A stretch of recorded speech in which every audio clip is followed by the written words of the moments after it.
Hello hi नमस्ते सत श्री अकाल। आज का डेट है 19 जुलाई 2020। आज जिस स्टॉक के बारे में बोलूँगा वो स्टॉक का नाम है परसिस्टेंट सिस्टम। ये परसिस्टेंट सिस्टम के बारे में मेरे ब्लॉग पे मैंने दिया था कुछ दिन पहले लेवल्स, और वही कॉल को मैं फॉलो अप कर रहा हूँ आगे। तो इस वीडियो में हम वो देखेंगे कि अगर कोई स्टॉक आप अर्ली कैच करते हो तो जो स्टॉक में आने वाले दिनों में कौन से कैसे फॉर्मेशन बनते हैं और आपका टारगेट आप कैसे ऊपर लेके जा सकते हो। एक चीज़ वो हो गया, या तो आपका स्टॉप लॉस आप ऊपर कैसे लेके आ सकते हो। तो ये चार्ट काफ़ी एक अच्छा एग्जाम्पल है, ठीक है। और ये लाइन उन लोगों के लिए है जो फर्स्ट टाइम ये वीडियो देख रहे हैं या तो मेरे ब्लॉग पर विजिट करोगे। जो भी ये सब चीज़ वीडियो अपलोड होते हैं या तो स्टॉक रिलेटेड जो भी चीज़ होते हैं ये सब एजुकेशनल पर्पज़ के लिए है। इसमें कोई बाई और सेल का कोई रिकमेंडेशन नहीं है, ठीक है। और मेरा आपको डिस्क्लेमर देखना है डिटेल में तो मेरा डिस्क्लेमर का लिंक, मेरा ब्लॉग का लिंक इस वीडियो के डिस्क्रिप्शन के नीचे दूंगा। अब वहाँ पे जाके आपको पूरा डिटेल मिल जाएगा। तो डिस्क्लेमर कुछ ऐसा है, ठीक है। अब मेरा ब्लॉग पे जाके डिस्क्लेमर क्लिक करोगे तो डिस्क्लेमर आपको पूरा मिल जाएगा। तभी मैं आपको परसिस्टेंट सिस्टम का वो दिखा रहा हूँ मेरे ब्लॉग पे किस दिन मैंने कौन से लेवल पे बोला था। आपको दिख रहा है यहाँ पे 6 मई 2020, अभी 2 महीना भी नहीं हुआ, सवा 2 महीने के आसपास हुआ है। मैंने बोला था एक यहाँ पे लेने की वो जो करंट मार्केट पर 514 उसका रेंज हुआ था 515 से लेके 18, 540 50 एक। और दूसरा इफ फॉल कम्स देन दूसरा रेंज था 470 480 और एक स्टॉप लॉस था 449। तो ये उस दिन का क्या बोलते हैं इसको, इस दिन मैंने बोला था लेने के लिए, ठीक है। इसका क्लोजिंग प्राइस था 504 और दूसरा रेंज इसलिए बोला था क्योंकि ये उस दिन अच्छा खासा मूव दिया था। ये इसका 481 से लेके 504 का मूव दिया था। और दूसरा ये था कि अगर ये लाइन रिटेस्ट होता है इसलिए मैंने दूसरा दिया था फॉल कम्स, और मेरा ये स्टॉप लॉस था उसके नीचे का थोड़ा मैंने स्टॉप लॉस रखा था, ठीक है। तो उस दिन मैंने एक टारगेट दिया था 540 से लेके 550। तो आप देख सकते हो यहाँ का जो हाई था वो 100 एंड 550 था। उसके बाद ये स्टॉक पूरा उसको क्या बोलते हो एक नया फॉर्मेशन बना रहा था। ये काफ़ी दिन का ये फॉर्मेशन था, ये एक 1 2 3 4 मतलब कुछ 10-15 दिनों का, और एक फ्लैग जैसा इसका फॉर्मेशन था।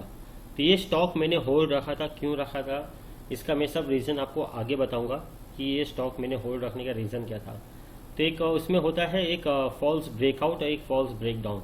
तो ये जो था ये ब्राउन लाइन आपको मैं दिखाऊंगा कैसे था। ये ब्राउन लाइन कहाँ से ब्रेकडाउन देके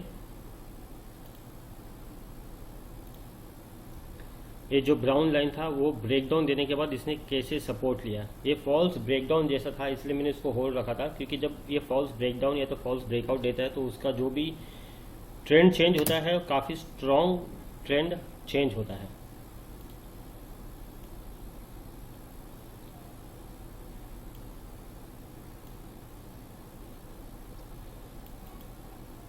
आरो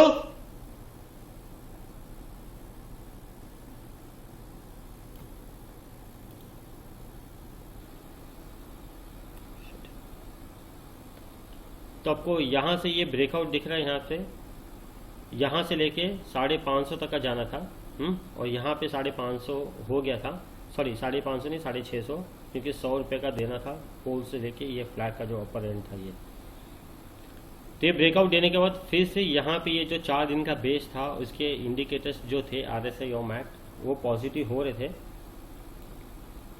और इसमें मुझे ये दिख रहा था कि ब्लू लाइन तक आने वाले दिनों में दिख सक रहा था। और ये ब्लू लाइन का ब्रेकआउट भी दे चुका है, इसलिए मैंने टारगेट एक्सटेंड किया है, ठीक है। और मेरे ब्लॉग पे जाओगे तो मैं टाइम टू टाइम ये स्टॉक का जो लेवल से आने वाले दिनों में कैसे जाएगा क्या जाएगा ये सब फॉर्मेशन पे दे रहा था मैं। तभी मैं आपको थोड़ी देर में दिखाता हूँ कि ये ब्राउन लाइन कैसे था और ये ब्लू लाइन कैसे था। तो ये आपको दिख रहा है हम अभी वीकली में है। ये जो ब्राउन लाइन था ना नीचे का ये सपोर्ट था, यहाँ पे आपको दिख रहा है ये सपोर्ट, और ये सपोर्ट ब्रेकआउट करने के बाद यहाँ से रिवर्सल था। और मेरा नेक्स्ट इमीडिएट सपोर्ट था 437। जब मैं आपको मंथली लेके जाऊंगा तो दिखाऊंगा कि मंथली ये कौन से बेसिस पे मैंने एक नेक्स्ट सपोर्ट इसका रखा था, क्योंकि इसके पहले भी एक मंथली लो था उसका, तो मैंने वही बेसिस पे इसका 437 रखा था। तो इसलिए ये जब ब्राउन लाइन का ब्रेकडाउन दिया और यहाँ पे से रिवर्सल दिया, मैं आपको दिखाता हूँ रिवर्सल कैसे दिया। जो वीकली था आपको ब्राउन लाइन जो मैं कनेक्ट करवा रहा हूँ काफ़ी टाइम से, ये यहाँ पे ब्रेकडाउन दे दिया, ठीक है। यहाँ पे ये वीक में ब्रेकडाउन दे दिया। इसके बाद एक इन्वर्टर हैमर हुआ, ये एक दूसरा चांसेस था कि रिवर्सल देने वाला है, या तो पॉसिबिलिटीज़ है, क्योंकि इसके जो भी कैंडल्स होते हैं फॉलो अप कैंडल आपको देखना होता है कि फॉलो अप कैंडल कैसा है। तो इसका अगर आप लो देखेंगे तो 464 था, और इसका लो देखेंगे तो भी 467, तो ऑलमोस्ट कंसिडर किया जा सकता था डबल बॉटम। और ये तीसरा जो बुलिश कैंडल था जो लाइन के अंदर आके क्लोज दिया, कौन सा जो ब्राउन लाइन का ब्रेकडाउन था वो, उसका भी लो 460 था। तो आप ये कर सकते थे, यहाँ पे ये ट्रिपल बॉटम हो रहा था वीकली में। तो जैसा कि मैं आपको बोला कि ये जब क्लोजिंग दिया कहाँ पे, यहाँ पे डेली में जो फ्लैग का पोल पे यहाँ पे दिख रहा था कि ये रिवर्सल दे चुका है, और वीकली में भी आप कनेक्ट करोगे तो काफ़ी अच्छा दिख रहा है। ठीक है,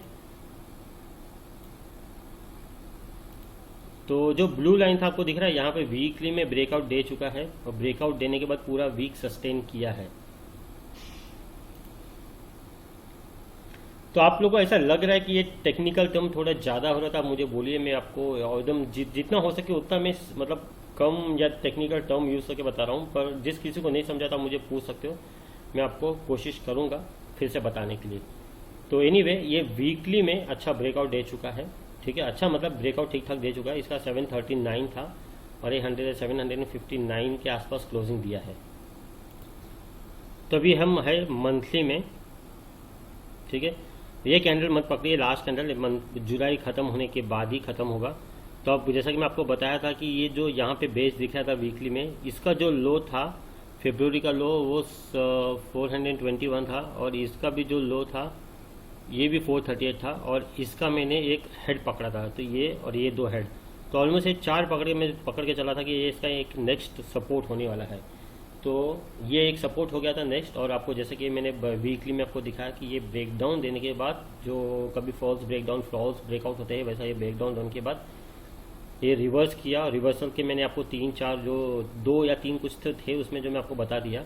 ठीक है, और आने वाले दिनों में ये दिख रहा है 950 तक का जाने का पूरा चांसेस है।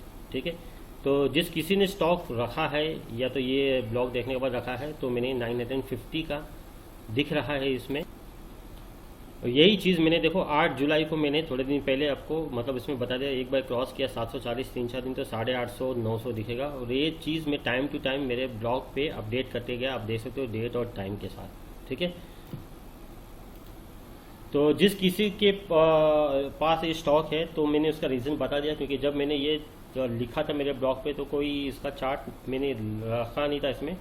मैं सोचा कि एक थोड़े दिन पहले मैंने टेलीग्राम में बोला था कि मैं कोशिश करूंगा आने वाले दिनों में कैसे स्टॉक आइडेंटिफाई किए जा सकते हैं अर्ली, और इसको कैसे कैरी फॉरवर्ड किया जा सकते हैं। ठीक है, और एक चीज़ क्लियर करना चाहता हूँ कि जो 2 या 3 होते हैं लेवल, मतलब 400 420 जैसे 700 720 740, या तो जो ऐसे लेवल्स होते हैं वो लेवल उन लोगों के लिए है, या तो आपका स्टॉप लॉस जो होता है, ये जो आपका जो ट्रेलिंग स्टॉप लॉस है, या तो आप ऊपर लेके आ जाइए, या तो हर जो लेवल पे बोला है आपका रिस्क एपेटाइट, आपका रिस्क प्रोफाइल के हिसाब से आप प्रॉफिट बुक करते जाइए। ठीक है, वो एक कारण होता है, क्योंकि मुझे चार्ट तो दिख रहा है मेरे सामने, मुझे दिख भी रहा है इंडिकेटर्स कैसे हो रहे हैं, तो मैं तो होल्ड रखता हूँ मेरी तरफ से, और मैं इसको नज़दीक से फॉलो भी करता हूँ अगर मेरा स्टॉक में होल्डिंग है तो परसिस्टेंट में मेरा स्टॉक में होल्डिंग है, क्योंकि काफ़ी नीचे के भाव में और काफ़ी सारे स्ट्रॉन्ग रिवर्सल पैटर्न जैसा कि मैं आपको इस वीडियो में दिखा चुका हूँ, मुझे वो सब दिखा था।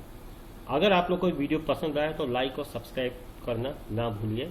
और मैंने एक नया चीज़ ऐड किया है मेरे यूट्यूब में, अब जाओगे तो यहाँ पे लिखा है follow me on my blog, Facebook, Twitter और टेलीग्राम। तो आप अगर ये सब पे क्लिक करोगे तो आपको डायरेक्ट लिंक मिल जाएगा उस पर। ठीक है, थैंक यू।